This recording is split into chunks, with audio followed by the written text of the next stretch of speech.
Hello ছোট্ট বন্ধুরা, আজকে আমি তোমাদের একটি সুন্দর স্টোরি শোনাবো। তোমরা কি স্টোরিটা শুনতে এক্সাইটেড? ওকে, চলো আমরা স্টোরিটা স্টার্ট করি।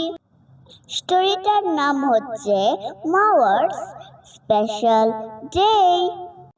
তোমরা কিন্তু মন দিয়ে শুনবে। মাওয়া woke up happily. Today was her special day. She put on her beautiful pink dress and went outside. She played with flowers and butterflies and felt like a princess. Mawa learned that every day can be spacious if she enjoys the little things. এখন আমি তোমাদের বাংলাটা বলে শোনাচ্ছি। মাওয়া খুশি মনে ঘুম থেকে উঠল।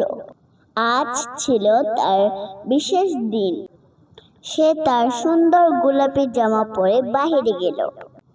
সে ফুল ও প্রজাপতির সাথে খেলল এবং নিজেকে রাজকুমারের মতো মনে করল।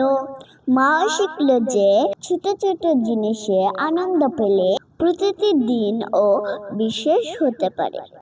Moral, that means শিক্ষা, every day is special if we stay happy. That means প্রতিটি দিনই বিশেষ যদি আমরা খুশি থাকি।